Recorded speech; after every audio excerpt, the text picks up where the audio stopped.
දන්නවද? හොල්මන් වැහුණ බෝනික්කෝ ඉන්න බවට සාක්ෂි එක්කම ඔප්පු වෙලා තියෙනවා කියලා. හොල්මන් කියලා කිව්ව ගමන් කෙනෙක් කියයි මනස්ගත කියලා. තවත් කෙනෙක් කියයි හොල්මන් ඉන්න පුළුවන් කියලා. තව කෙනෙක් කියයි හොල්මන් ඉන්නවමයි කියලා. මේ වීඩියෝ එක සමස්ත හොල්මන් වර්ගය ගැනම නෙමෙයි. ෆිල්ම් වල වුණත් තරමක පොදු සාධකයක් වෙන බෝනික්කන්ට වැහුණ ආත්ම ගැන. එහෙම ආත්ම වැහුණා කියලා ලෝකයේ ඔප්පුන බෝනික්කෝ 5 දෙනෙක් ගැන තමයි මේ කතාව. ඔයාට සැකයක් තියෙනවා නම් Google එකේ හරි YouTube එකේ හරි මේ ගැන සර්ච් කරලා විස්තර හොයලා බලන්න පුළුවන්. වැරදිලා හරි ඔයා හොල්මන් දැකලා හරි ඒ බව දැනিলা හරි තියෙනවා නම් කමෙන්ට් වලින් ඒ රස කතාවත් අපිත් එක්ක බෙදාගන්න. පළවෙනි කතාව වෙන්නේ ඔකිකෝ ගැන. ඔකිකෝ කියන්නේ පොඩි අවුරුදු 2ක විතර ගෑනු ළමෙක්. මෙයාගේ අයියා වැඩට ගිහින් මාස ගානකට සැරයක් එද්දි ගෙනත් තෑගි කරපු බෝනික්කෙක් හිටියා. ඉතින් ඔකීකෝ ඉන්නෙම මේ බෝනික්කා එක්ක. මෙහෙම අවුරුද්දක් විතර ගියාම එකපාරම ලෙඩකින් ඔකීකෝ මිය යනවා.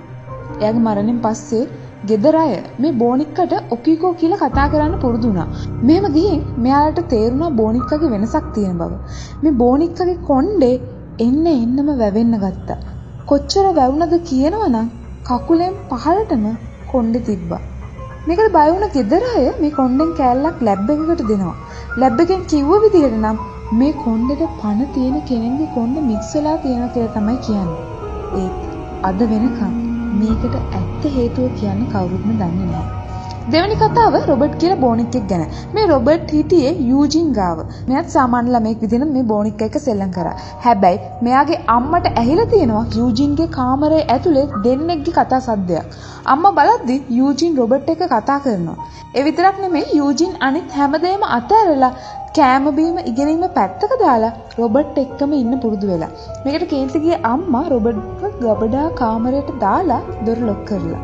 හැබැයි ටික දවසකින් බලද්දි මුළු ගබඩා කාමරෙම අවුස්සලා විතරක් නෙමෙයි රොබර්ට් ඉඳලා තියෙන්නේ අම්මා තියපු තැනට වඩා උස් තැනක. මේක අම්මා එච්චර ගණන් අරගෙන නැහැ. හැබැයි ඊට පස්සේ මෙයාලා යනවා දවස් 3-4ක විතර ට්‍රිප් එකක්. ඒ ගිහින් එද්දි ගේ බලා ගන්න හිටපු සිකියුරිටි රස්සාව දාලා ගිහින් අහල පහල අය කියලා තියෙනවා හැමදාම රෑ 10 පහ වුණාම ගේ ඉස්සරහා පොඩි ළමෙක් සෙල්ලම් කරනවා කියලා. රස්සාව දාලා ගිහින් සිකියුරිටි හොයන් ගිහින් හේතුව අහුවම කියලා තියෙන්නේ රොබර්ට් ගේ ඇතුලේ සෙල්ලම් කරනවා එයා ඇස් දෙකෙන්ම දැක්ක කියලා. මේක තාමත් නොවිසඳුන අභිරහසක්. ඊළඟ කතාව නම් මෑතකදී ඒ කියන්නේ 2010 දී වගේ තමයි වෙලා තියෙන්නේ. බෝනික්කගේ නම වෙන්නේ සරීටා. අයිතිකාරයා වුණේ වෝනුව. වෝනුවන්ගේ නෑදෑ කෙනෙක් හදිස්සියෙම මැරෙනවා. ඉතින් එයා ගාව තිබ්බ බඩු වගේ මෙයාලා ගෙදරට ගෙනාවා. සරීටා හිටියේ ඒ බඩු ගොඩේමයි. ඊට පස්සේ රැට පොඩි ළමයෙක් අඬන සද්ද මෙයාට ඇහෙන්න පටන් ගත්තා.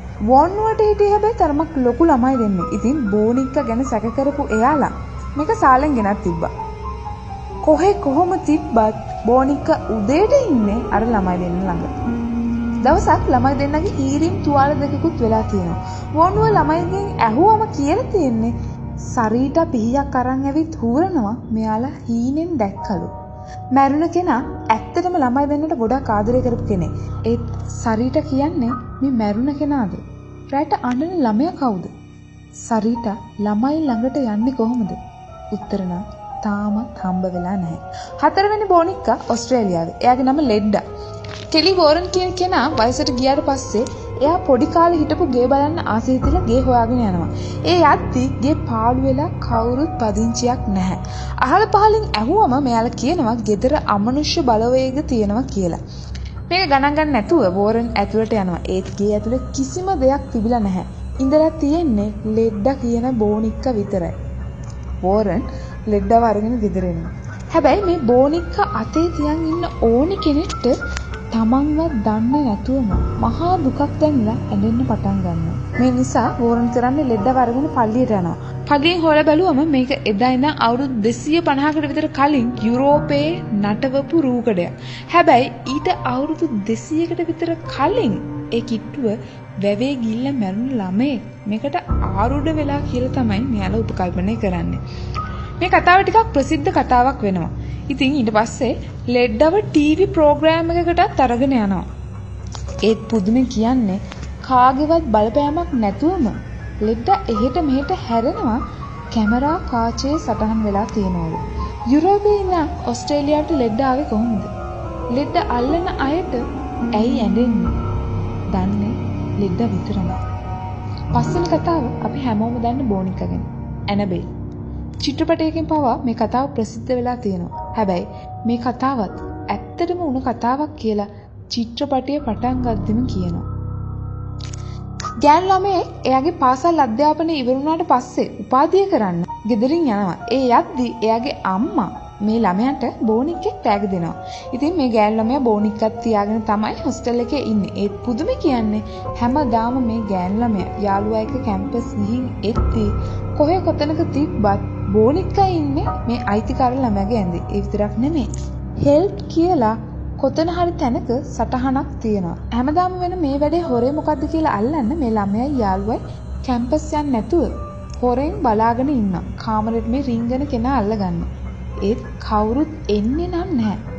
පස්සේ දොර අරගෙන යද්දි පුරුදු විදිහටම හෙල්ප් කියලා ලියලා වගේම ඇනබෙල් හිටියේ අරයාගේ ඇඳේ.